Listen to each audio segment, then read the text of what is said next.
사사기 말씀 함께 나누겠습니다. 함께 보실 말씀은요, 사사기 8장 22절부터 35절에 있는 말씀입니다. 실수를 경계하라, 이런 제목으로 오늘 함께 하나님의 말씀 나누겠습니다. 우리 삶 속에 실수들이 참 많습니다. 실수가 없는 사람들은 없습니다. 그런 면에서 실수는 이해될 수 있고 또 용인될 수 있고, 또 실수하면 사과하고 그 실수의 방향으로부터 돌이키면 큰 문제가 되지 않습니다. 여러분, 그렇다고 실수를 대수롭지 않게 가볍게 여겨서 실수를 계속 반복하는 것도 옳지 않습니다. 여러분과 제가 살아가면서 실수할 수는 있지만 실수에 대해서 경계하고 주의하는 마음은 반드시 가져야 합니다. 오래전에 한 마라톤 선수에 관한 기사가 인터넷을 뜨겁게 달구었는데요. 이런 내용이었습니다. 일본에서 열렸던 마라톤 대회에 참석을 했는데요. 마지막 그 결승점을 얼마 앞두고 이 선수가 선두로 치고 나오기 시작했습니다. 선두권에 4명의 사람이 있었는데요. 그 4명의 선수들 중에서도 이 선수가 가장 앞서 있었던 것 같습니다. 이제 정말 그 결승점이 얼마 남지 않았는데 그 순간에 이 선수가 치명적인 실수를 저지릅니다. 코스를 이탈해버리는 거예요. 앞으로 쭉 가는 코스였는데 이 선수가 무언가 착각했던지 오른쪽으로 가고 맙니다. 그리고 뒤따라오던 선수들은 그대로 직진해서 가서 순위가 바뀌게 돼요. 이 선수가 자기가 지금 코스를 잘못 들어갔다는 걸 알고 되돌려서 원래 코스로 나왔지만 이미 앞에 선수들을 따라잡기에는 역부족이었습니다. 여러분, 실수가 있을 수는 있는데요, 그 실수가 이런 엄청난 결과를 가져오기도 합니다. 그래서 여러분들과 제가 실수는 있지만 주의하고 경계해야 한다, 이런 말씀을 제가 좀 드리는 겁니다. 오늘 우리가 함께 보는 이 사사기 8장 후반부에 보시면요, 이스라엘 백성들과 또 기드온의 실수하는 모습들이 잘 설명되어 있습니다. 그들의 실수를 보면서 우리는 반면교사 삼아 우리는 그런 실수에 대해 주의하고 또 경계해야 할 줄 믿습니다. 과연 오늘 본문에서 그들은 어떤 실수를 저지르고 있을까요? 3가지로 좀 같이 살펴보려고 합니다. 첫 번째는요, 하나님을 인생의 주인으로 인정하지 않는 실수입니다. 하나님을 인생의 주인으로 인정하지 않는 실수를 그들이 범하고 있습니다. 오늘 본문은요, 이스라엘이 미디안과의 전투를 하며 승리를 잡았고 또 그 이후에 도망하는 적군들까지 쫓아가서 그들을 섬멸하는 마지막까지 완전한 승리를 거둔 이후의 장면이 오늘 본문입니다. 여러분, 이스라엘 백성들 입장에서 한번 생각해 보시겠습니까? 7년간 미디안에 의해서 학대를 당했습니다. 집이 있어도 집에서 맘 편히 살지 못하고 산에 들어가 동굴을 파고 그곳에 살 정도로 미디안의 그 압제는 아주 포악했습니다. 여러분, 이 기드온과 300용사가 그 미디안을 물리친 겁니다. 그 미디안으로부터 해방시켜 준 거예요. 여러분, 얼마나 감격스럽고 얼마나 또 고마운 일이었겠습니까? 이스라엘 백성들이 이런 감격과 감사 속에 기드온에게 한 가지 제안을 하는데요. 바로 22절 말씀입니다. 그때 이스라엘 사람들이 기드온에게 이르되, 전쟁의 승리를 경험한, 해방을 경험한 이스라엘 백성들이 전쟁의 장수였던 기드온에게 얘기하는 거예요. 뭐라고 얘기합니까? 우리를 미디안의 손에서 구원하셨으니 당신과 당신의 아들과 당신의 손자가 우리를 다스려 주십시오. 이런 얘기입니다. 기드온과 또 기드온의 가문이 이제 이 나라의 왕이 되어서 우리를 다스려 주십시오. 우리가 다스림을 받겠습니다. 우리가 당신과 당신의 아들과 당신의 손자들을 왕으로 인정하고 모시겠습니다. 이런 얘기입니다. 여러분, 사실 제가 아까 설명드렸던 상황을 생각하면 이 이스라엘 백성들의 이 얘기는 인간적으로 충분히 이해가 가는 얘기입니다. 그 미디안으로부터 자신들의 해방을 보장해준 이 기드온, 그에게 아낌없이 모든 걸 다 드리겠다, 뭐 이런 얘기 아니겠습니까? 이런 상황에서는 이런 얘기해도요, 반대할 사람이 하나도 없습니다. 이런 얘기한다고 막을 사람이 없어요. 이런 얘기는 그만큼 자연스러운 얘기였던 겁니다. 그런데 여러분, 잘 생각해 보십시오. 이스라엘 백성들이 기드온에게 왕이 되어달라고, 우리가 당신을 왕으로 인정하겠습니다, 이 얘기가 영적으로는 하나님 앞에 큰 실수였다는 거예요. 왜 그렇습니까? 여러분, 이스라엘의 인생의 주인은 누구십니까? 하나님이시거든요. 미디안과의 전투의 승리는 누가 주셨습니까? 하나님이시거든요. 누가 기드온을 장수로 삼아서 그를 나가도록 위로하고 격려하고 용기를 주셨습니까? 하나님이시거든요. 모든 것의 주인, 모든 것의 왕은 하나님이신 거예요. 그런데 이스라엘 백성들이 전쟁에 이기고 해방의 기쁨의 도취가 되어서 누가 우리 인생의 주인인지, 누가 우리 인생의 왕인지를 헷갈려 하는 거예요. 하나님을 인생의 주인으로, 왕으로 인정하지 못하는 큰 실수를 범하는 겁니다.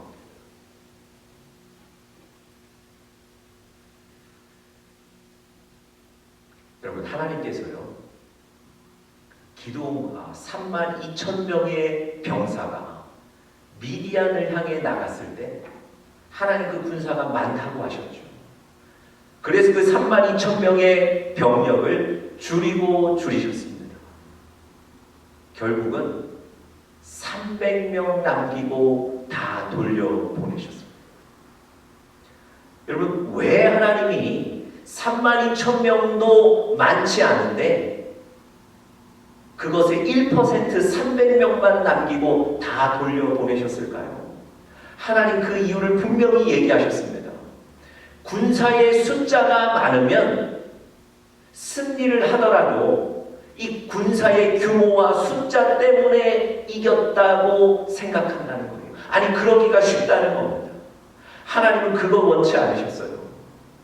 하나님이 승리를 주실 것이기에 사람들이 하나님이 이 전쟁에서 승리하게 하셨다, 하나님을 왕으로 주인으로 인정하는 것, 하나님이 그거 원하신 것입니다. 그래서 사람들이 아무리 생각해도 우리의 군사나 우리의 병력으로 이길 수 없었다, 이것을 인정할 어떤 상황과 조건들을 만드신 거예요. 그래서 300명까지 줄이셨던 겁니다. 여러분, 300명 가지고 13만 5천 명을 이긴다는 건 불가능한 일이거든요. 하나님이 불가능한 조건까지 줄이신 이유는 하나님이 전쟁에서 승리하게 하셨다는 것, 이 전쟁의 승패는 하나님의 손에 있다는 것, 그것을 보여주시고 사람들이 그것을 인정하기를 원하셨던 거예요. 이게 하나님의 뜻입니다.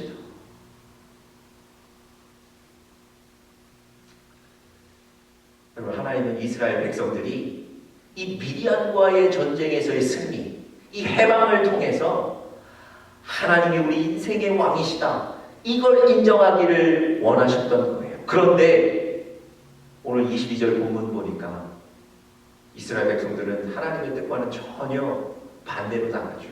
뭐라고 얘기했다고요? 22절에 다시 한번 보십시오. 기드온에게 이르되 당신이 우리를 미디안의 손에서 구원하셨으니. 여러분, 이스라엘 백성들은요, 이 전쟁의 승리가 기드온에게서 나왔다고 믿고 있는 거예요. 기드온 그 개인의 능력과 기드온 개인의 용기와 리더십 때문에 승리했다고 생각하는 거예요.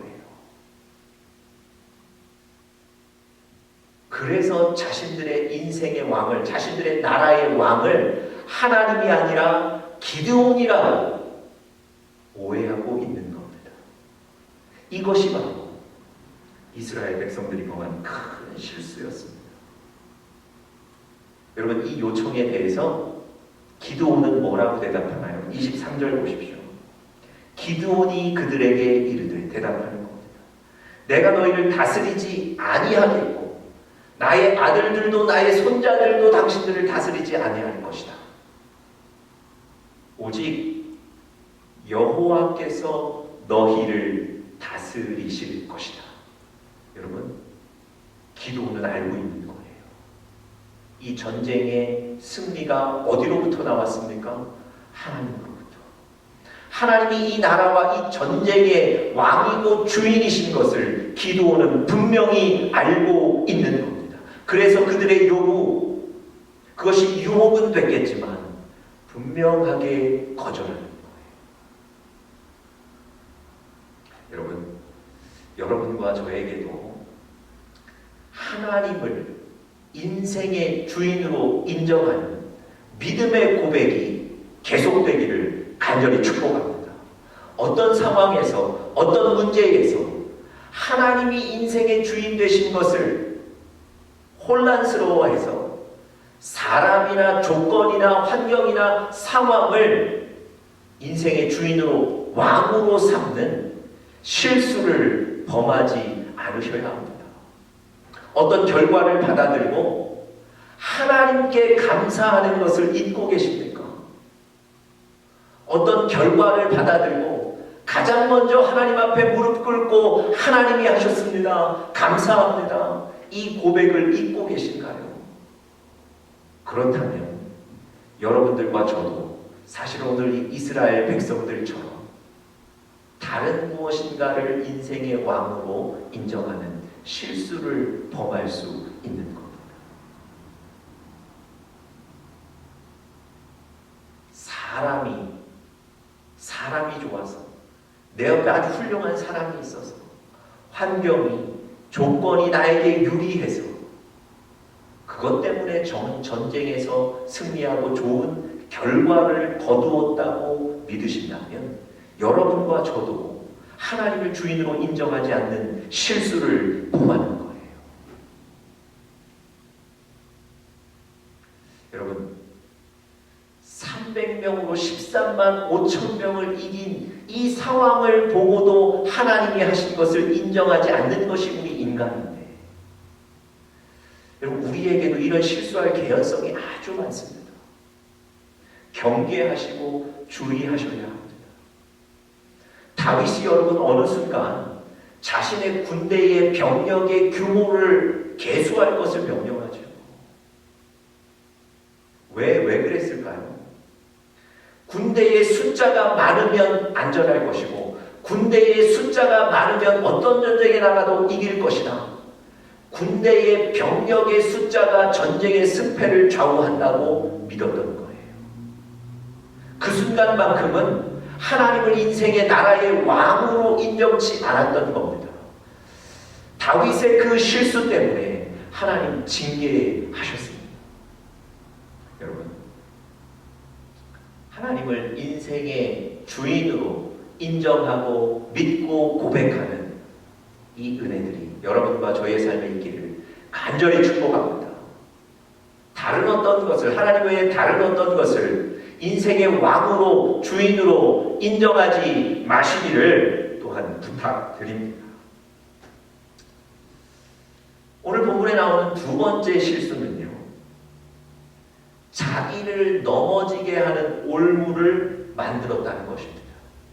자기 자신을 넘어지게 하는 올무를 만든 것, 그것이 바로 오늘 본문에 나와 있는 실수입니다.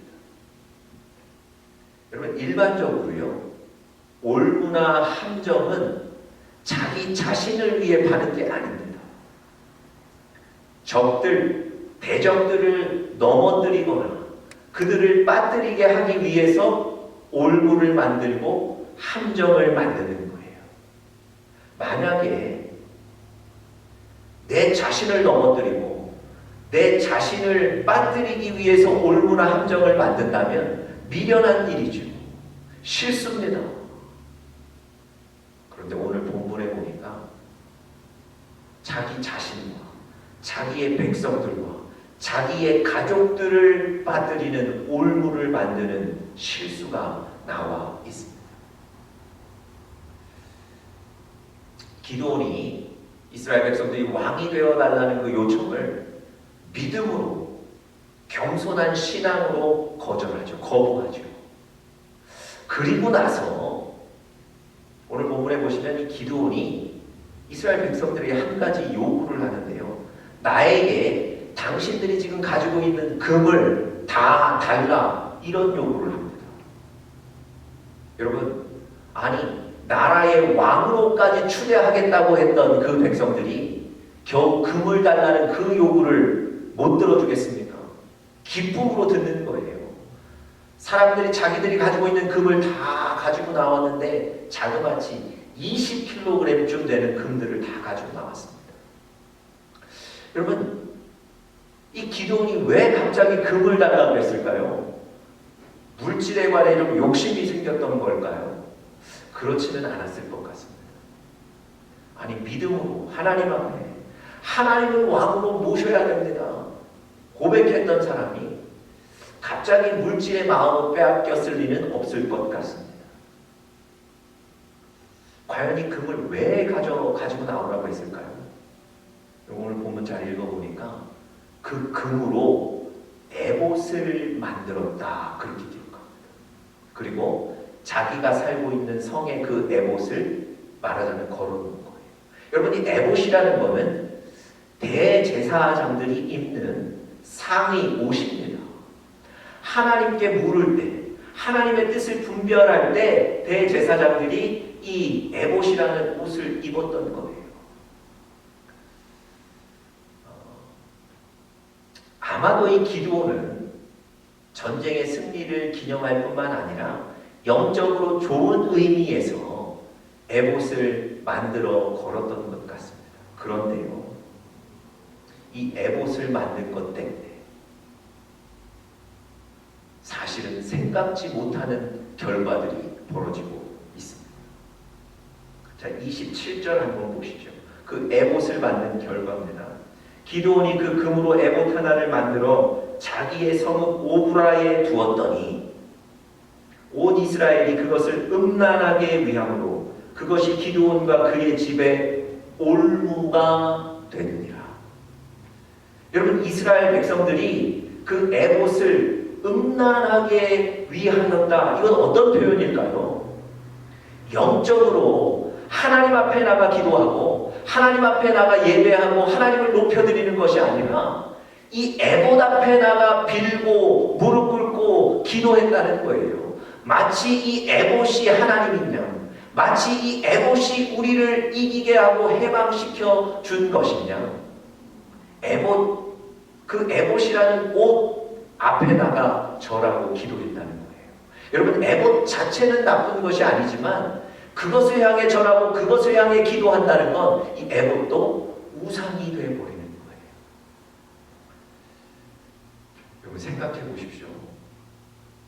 하나님이 선택하신 그 기도원, 믿음으로 나가 이스라엘을 미디안으로부터 해방시켰던 그 기도원이 전쟁 후에 이스라엘 백성들을 하나님 앞으로 인도하는 것이 아니라 우상을 섬기도록 영적으로 타락하게 만든 장본인이 되었다는 거예요.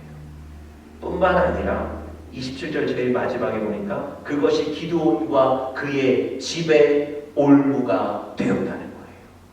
그것 때문에 기드온과 기드온의 집안이 범죄하게 되고 넘어지게 되고 빠지게 되었다는 겁니다.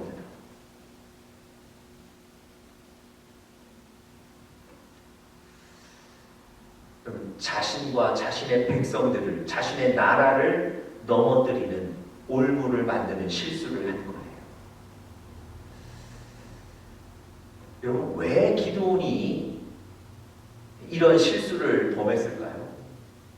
이 실수의 원인이 뭘까요? 여러분, 열심은 있었으나 그 열심의 방향이 잘못됐다는 거예요. 여러분, 분명히 기드온은요, 미디안을 물리친 이 큰 승리를 하나님이 주셨다는 것, 그것 아마 기념하는 의미로 에봇을 만들고 걸어 놓았을 가능성이 있습니다. 또 지금 이 기드온이 있는 이 사사시대에는요, 특별히 대제사장이 없었습니다. 제사장이 하나님의 음성을 듣고 백성들에게 그 음성을 가르치고 알려주고 이런 그 대제사장이 없었기 때문에 자신이 스스로 내가 그 역할을 한번 해봐야 되겠다, 그런 의미에서 대제사장들이 있는 에봇을 만들었을 수 있는 가능성도 있습니다. 다시 말씀드리면 쉽게 생각했던 거예요. 하나님이 그것을 원하신 것이 아닌데, 하나님이 그것을 명하신 것이 아닌데, 자기에 있는 영적인 생각과 자기 안에 있는 어떤 영적인 가치관, 판단, 또 영적인 열심을 가지고 그냥 그 일들을 해버린 거예요. 그런데 하나님은 그 일을 원치 않으셨던 거죠. 여러분, 사실 에봇은 금으로 만드는 것도 아닌데요, 이 기드온은 금을 걷어서 금으로 에봇을 만들어 버리잖아요. 열심은 있는데 하나님의 뜻과는 반대되는, 벗어나는 일로 열심히 하는 겁니다. 그것이 바로 실수의 원인이었습니다. 여러분, 우리가 하나님의 일을 할 때요, 우리가 하나님이 우리에게 주신 사명을 감당할 때 하나님의 방법과 하나님의 말씀과 하나님의 뜻 안에서 열심을 내야 될 줄 믿습니다.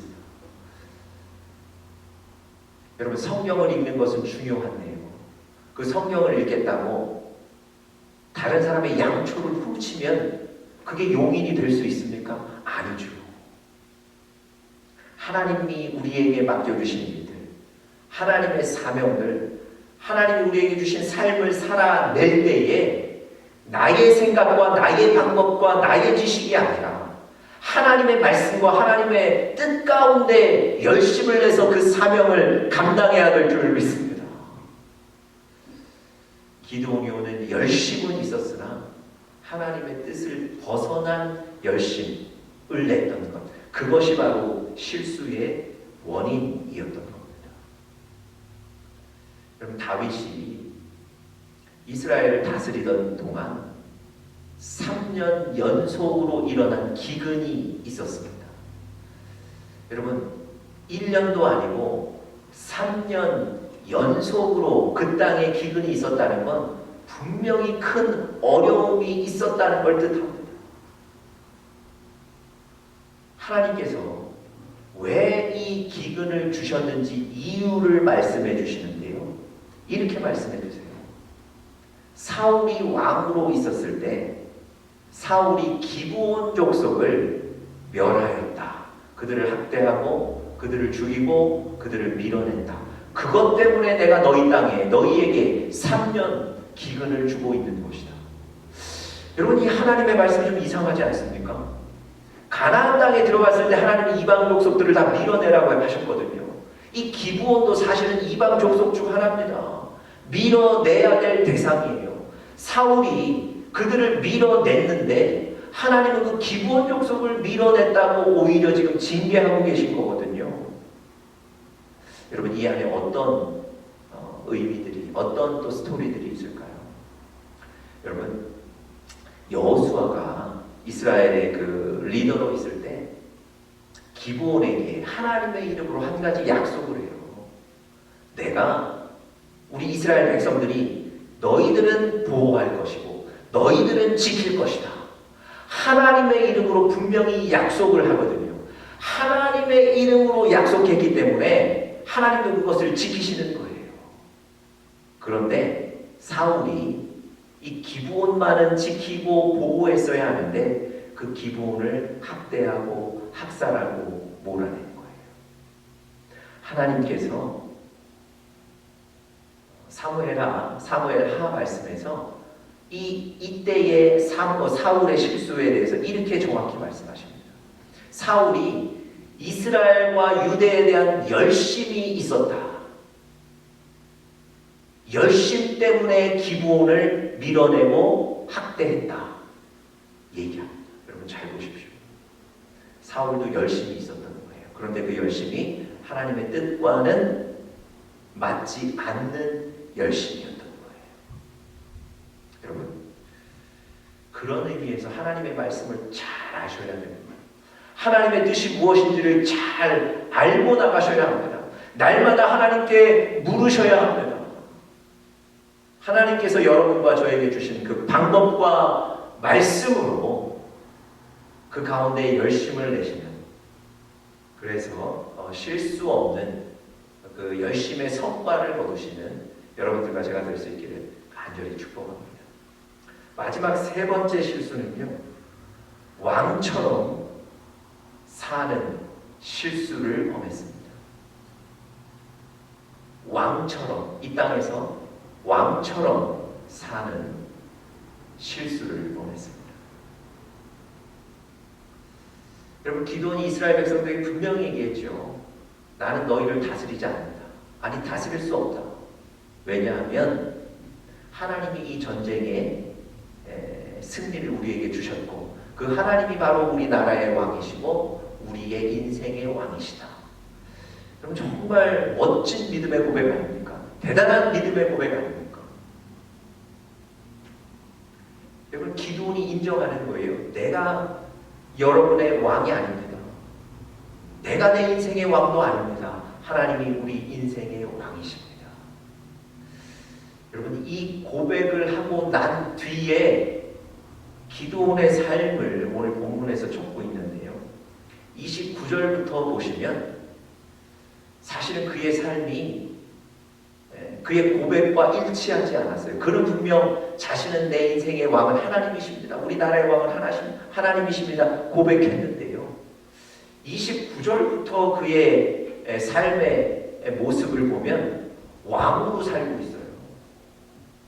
아내가 많았답니다. 얼마나 많았는지 낳은 아들이 70명이었고요. 거기다가 그 아내를 외에 첩도 두고 있었다. 그렇게 얘기합니다. 아까 말씀드렸지만 금으로 에봇을 만드는 그런 호화로운 생활도 누리게 됩니다. 여러분, 사실은 자신은 자신의 인생의 왕이 아니라고 고백을 했지만 마치 왕처럼 살고 있는 거예요. 이것이 오늘 본문이 보여주는 실수입니다. 여러분과 저도 아마 기드온처럼 이런 고백하고 살 겁니다. 하나님이 우리 인생의 왕이십니다. 하나님이 내 인생의 주인이십니다. 하나님이 우리 교회의 왕이십니다. 그리고 여러분과 저는 하나님의 자녀이고 하나님의 군사이고 하나님의 종입니다. 그런데 여러분, 정말 그렇게 살고 계십니까? 하나님의 인생의 왕으로 모시고 여러분은 하나님의 자녀로, 종으로, 군사로 살고 계십니까? 여러분, 우리도 기드온처럼 내가 왕되어 왕의 역할을 다 감당하며 왕의 역할을 다 누리며 살고 있는 것 아닙니까? 결정도 내 유익에 따라서, 내 만족에 따라서 그렇게 내리고 있지 않습니까? 하나님의 말씀에 순종하기보다 내 욕심에, 내 생각에 순종하고 있는 것 아닙니까? 여러분, 우리가 왕되어 사는 거예요. 우리가 왕의 자리에 앉아 살고 있는 겁니다. 여러분, 하나님을 왕이라고 고백해놓고 이 땅에서 내가 왕이 되어 살면 안 됩니다. 여러분, 그 자리에서 내려오셔서 하나님을 왕으로 우리 고백처럼 인정하시고 높여드리시고 우리는 하나님의 군사로 살아야 될 줄 믿습니다. 여러분, 하나님의 군사는 자기 삶에, 자기 스케줄에, 자기 생각에, 자기 일정에 얽매이지 않는 것이 특징입니다. 여러분, 하나님께서 여러분과 저에게 말씀하시면 그 말씀이 어떤 것이든 간에 내 마음에 들든 들지 않든 불편하든 불편하지 않든 간에 나의 생각에 얽매이지 않고 하나님의 생각을 따라 순종하는 것, 그것이 바로 군사이고 자녀입니다. 여러분, 그런 삶을 기꺼이 받으시는 여러분들 되시기를 간절히 축복합니다. 그것이 바로 우리가 실수하지 않는 길입니다. 여러분, 오늘 본문에서 말씀하셨던 숨겨져 있는 그 세 가지 실수들이 있었는데요. 눈에 잘 보이지 않는 실수 같지 않은 실수들, 여러분, 이것에 주의하고 경계하셔서 우리 역시도 이 실수에 넘어지지 않고 노력한 대로 하나님께서 주시는 열매를 맺는 귀한 교회와 가정과 개인들 되시기를 간절히 축복합니다.